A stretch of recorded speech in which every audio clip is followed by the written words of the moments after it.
So this is my client, Jeff. Jeff, what do you do for work? I am a mental health therapist, and I've been working in the field for about 10 years. I'm licensed in the state of Pennsylvania, and my specialty is trauma.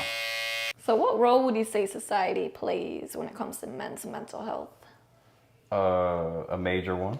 I think that Chris Rock had a really interesting quote that I think a lot of men laughed at but resonated with. And the quote was that only women, children, and dogs are loved unconditionally.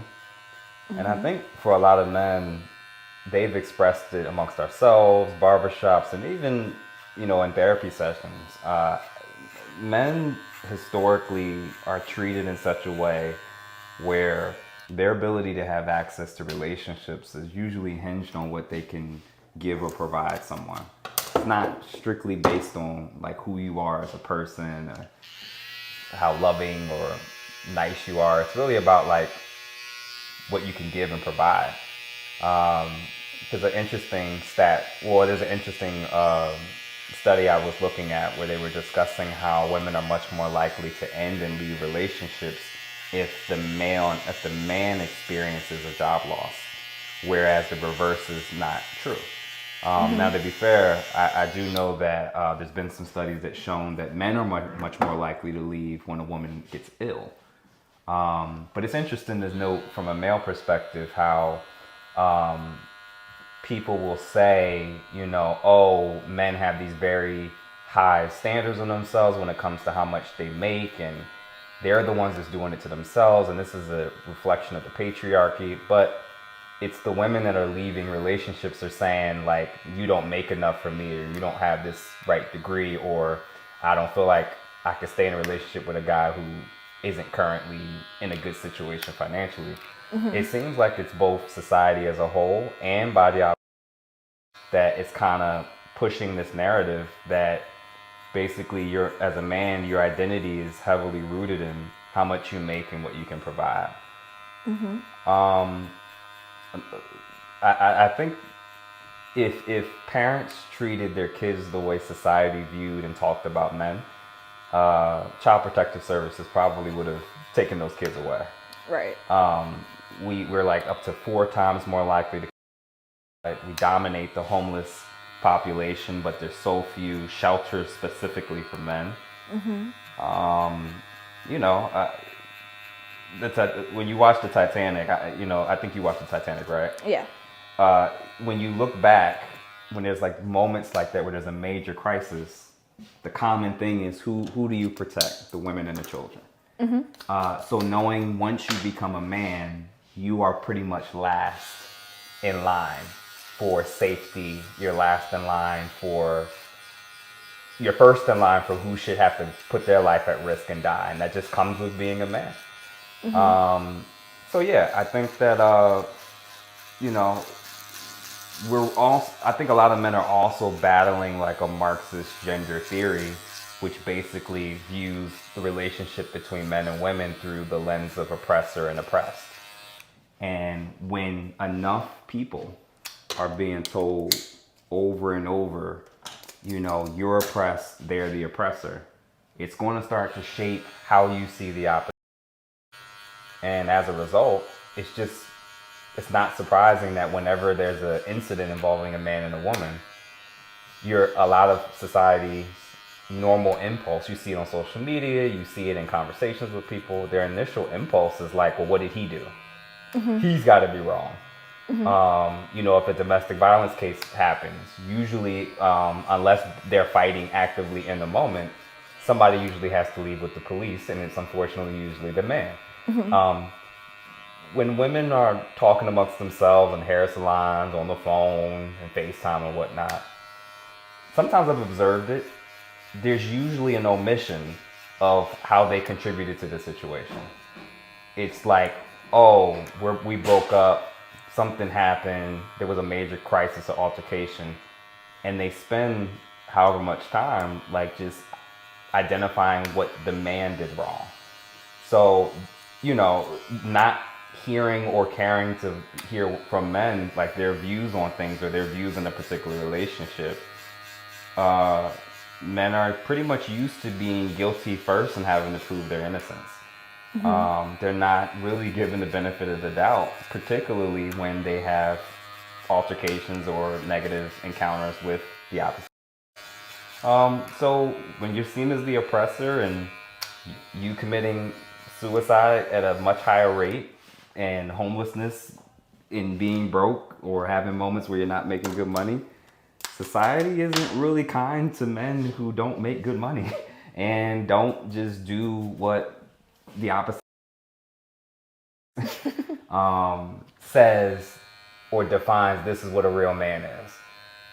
So you don't really get a lot of leeway to define what masculinity is, and you're kind of on the clock when it comes to relationships and people feeling like you're worth something. So, it's tough, but, no, I don't think society is kind to men in general. And I agree that there's definitely unique challenges for women. There's unique challenges for men. I know women are much more likely to have to worry about someone putting something in their drink, being outside alone at night, having to walk around with certain weapons or even keys on them. There's definitely unique things that women have to wrestle with for sure. But for men, it'd be nice if our humanity was fully acknowledged and realized, and knowing that we also have unique issues and challenges, and men aren't sassy or not being men when they're just trying to acknowledge that they have feelings, thoughts, and opinions as well. Like how I grew up around mostly women, so I was very jaded towards men, and I thought, oh, like, like, why is he acting like sassy? Why is he acting like, like I'm guilty of saying those things, because I wasn't very compassionate towards men. It wasn't until I became a barber that I was like, I would see like the people, like, at one point I was working around, like I would know some things that was going on in their life, but they shut that down after we talk, and then their client comes in, and then they just got to pick up and get into the next thing.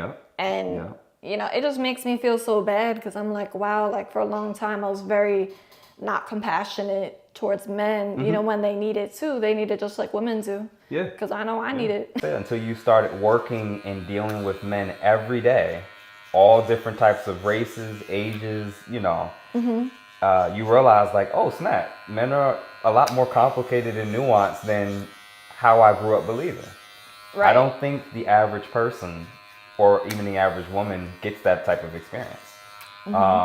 So, kudos to you for being able to acknowledge like, wow, I was thinking that way. I kind of saw men through that lens of like, they tend to be the one that's wrong. Exactly. And it's nice when we can recognize, the importance and the value of both genders, men and women. And I think one thing I didn't even mention was that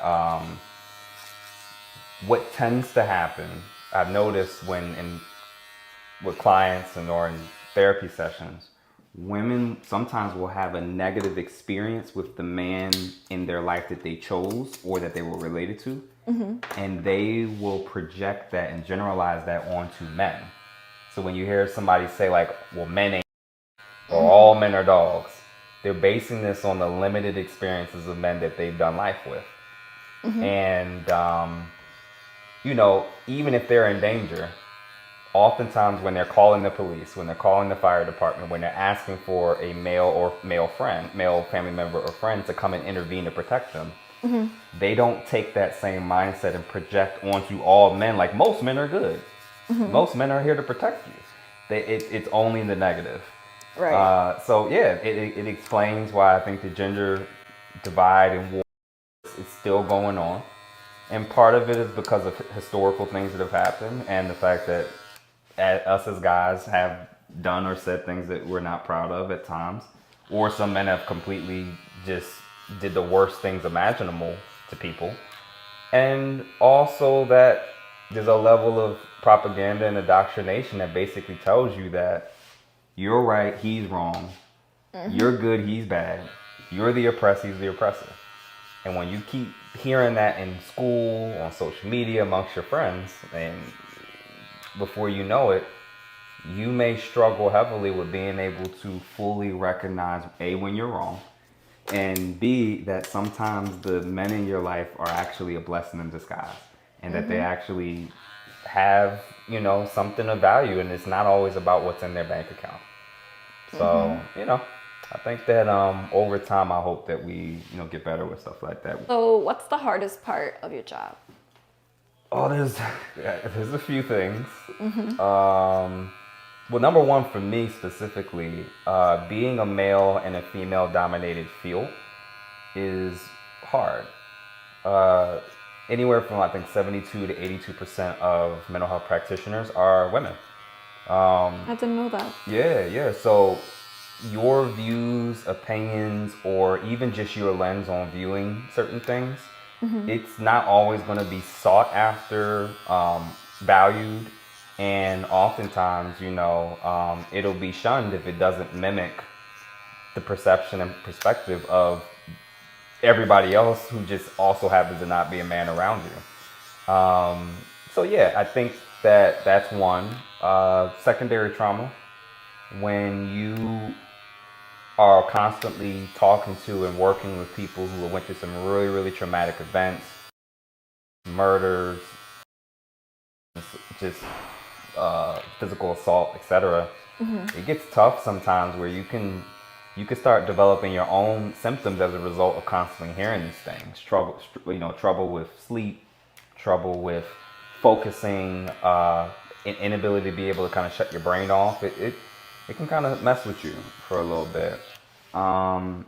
Feeling responsible for cases that didn't work or work out, or a client that you may have had in the past and you find out later on that they went to jail, or they were harmed in some way. Like, that sticks with you because there's a part of you that views yourself as like responsible for that patient or that client. And lastly, probably not being able to process this type of stuff with most people in your life, just because they wouldn't really know what to say and they wouldn't really know how to help you. And outside of the people that work in your field, or like in the medical field, there's very, very few people in your life that you can actually come to and talk about, like the 12-year-old that got, the 16-year-old that saw his brother's head blown off. There's just not many people in your life that have room for stuff like that.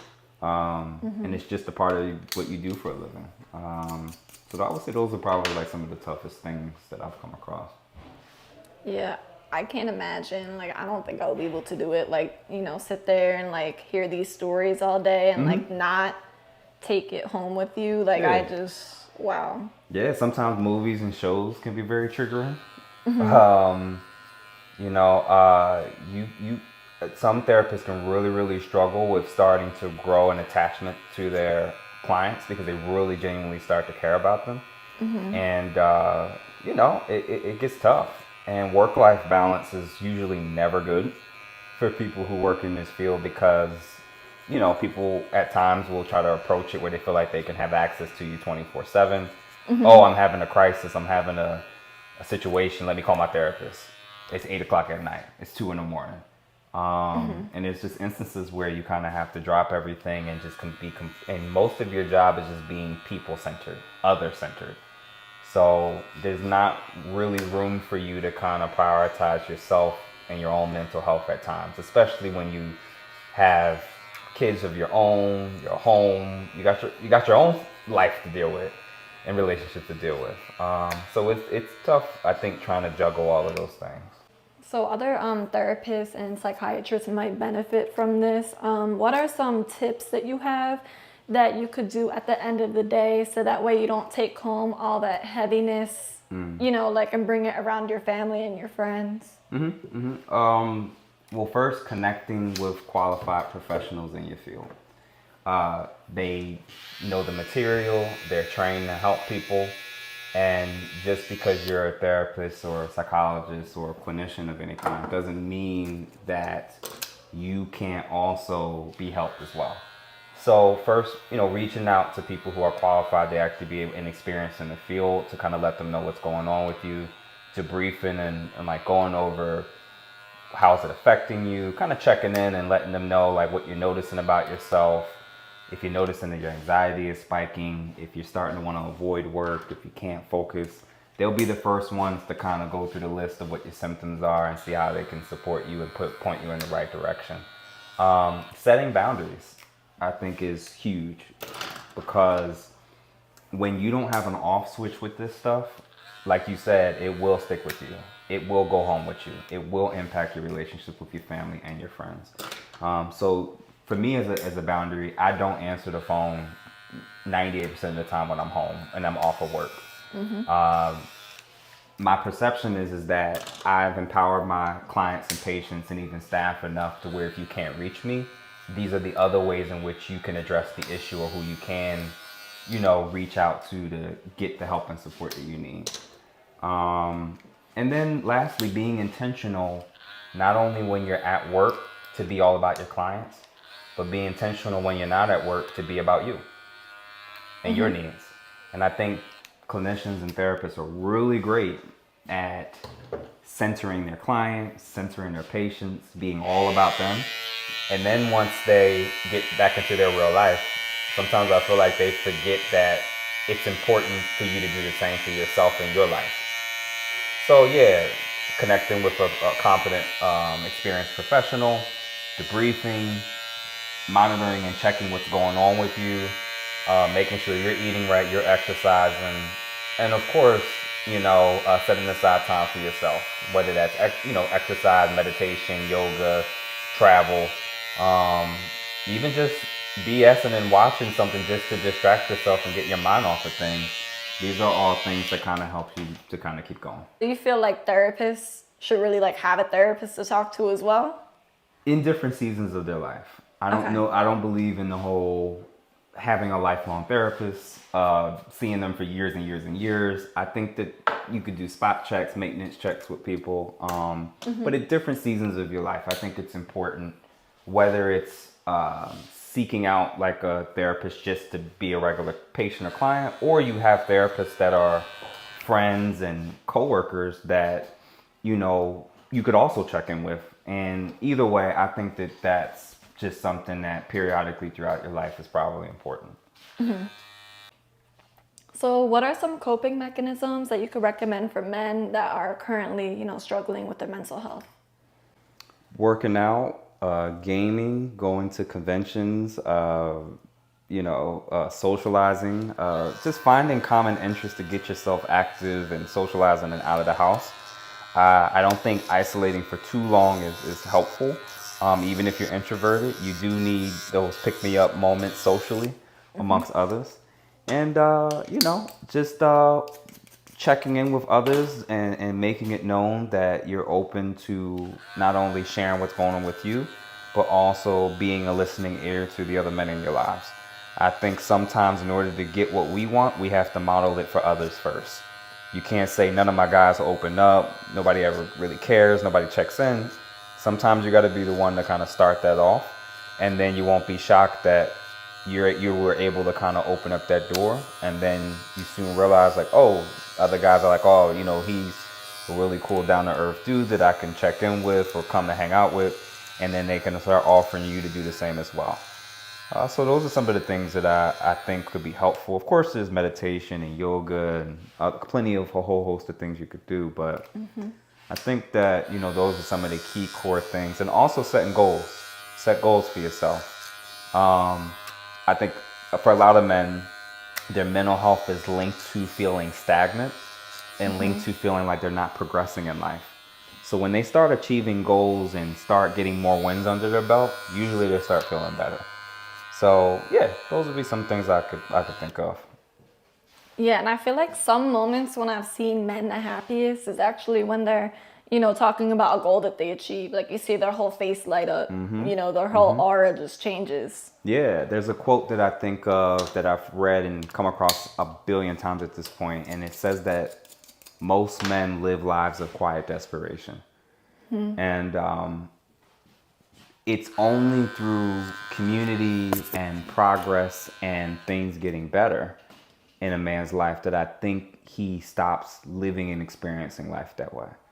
if things are staying the same or things are worsening, and if you're isolating, it makes sense to me how we as men, myself included, can devolve into a place where we get suicidal, depressive, and we start to isolate and stop reaching out.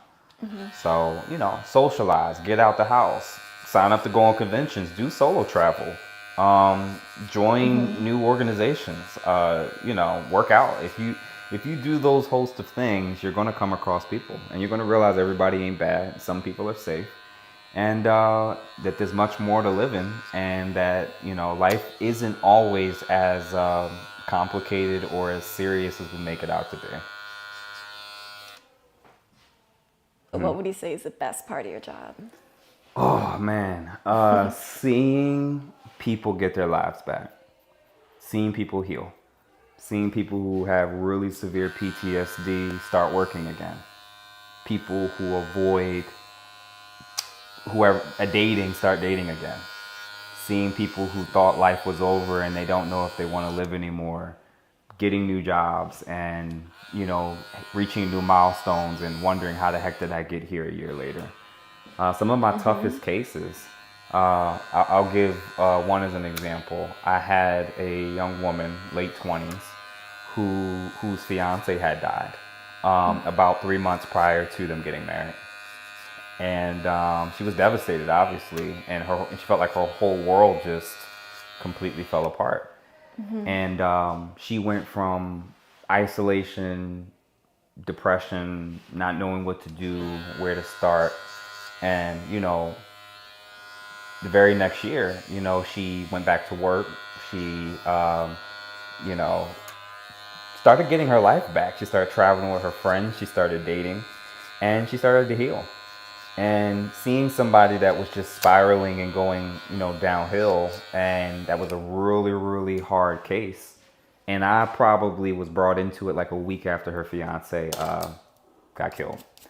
And seeing her in that state and seeing the color and the happiness and the joy return to her, that's the best part, I think, of the work we do, is seeing people just feeling like themselves again. And believing that you had a small role to play, and people being able to just get happy and fulfilled and healed and made whole again. That's something that it's a gift. It's hard to do, but when you see it on the other side, it makes all the sessions, all the time, all the energy worth it. That's beautiful. Yeah. So a lot of my viewers and followers, subscribers, aren't in Philadelphia. Do you have any recommendations on, crisis centers or anything of that nature that could help them? Well, for Philadelphia specifically, we have Black Men Heals, which has become a really, really great program that's oriented specifically for men's needs and men's mental health. You have social media accounts like Express Yourself Black Men.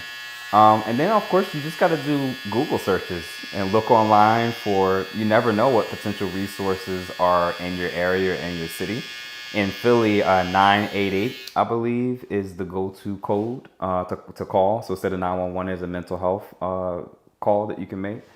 And then, when you reach out to different providers, you may come across other men or women who are really good at working with men, and who specialize in dealing with issues of masculinity and identity and job loss and depression and you name it. But the main issue or main thing I would say to it is you actually have to start with looking and asking. It's not going to drop in your lap. It's something you actually actively have to seek out. And when you do, you'll typically will find it. So Jeff, we talked a little bit earlier about, your accomplishments this year and things you have in the works. You want to tell everyone a little bit about it? Okay. I have launching a Philadelphia Therapy Wellness Club practice. The Instagram is going to be linked to this video, and my personal Instagram, if you want to follow the journey, is by the St. James, BYTHEE St. James.